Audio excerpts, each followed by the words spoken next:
station on Space to Ground. Science, science, and science. Welcome to Space to Ground. I'm Dan Hewitt. It felt like a 2-minute drill on station this week with the science coming fast and furious.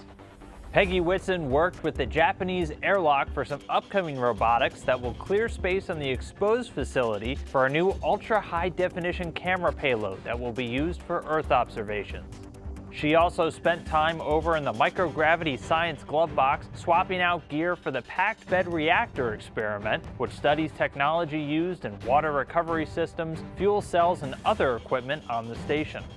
And on Thursday, Whitson opened the hatch to beam to install more sensors and perform another modal test, which literally has the astronaut bang on the walls with their fists to test how beam reacts to impacts and its ability to minimize vibrations. Meanwhile, Thomas Pesquet broke out the Haptics 2 payload, which allows the astronauts to actually control a robot back on Earth, a really cool demo of what future explorers could be doing on Mars.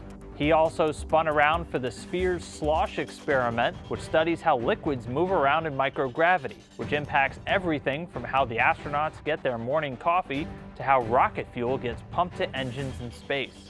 Pesquet also donned the brand new skin suit, which squeezes the body from the shoulders to the feet to mimic the feeling of gravity, potentially lightening the discomfort some crew experience when adapting to microgravity.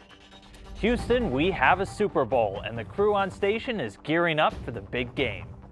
Participants in a NASA social at Space Center Houston had a chance to talk to Expedition 50 Commander Shane Kimbrough and flight engineer Peggy Whitson, and wondered if they'd get a special view of the big game.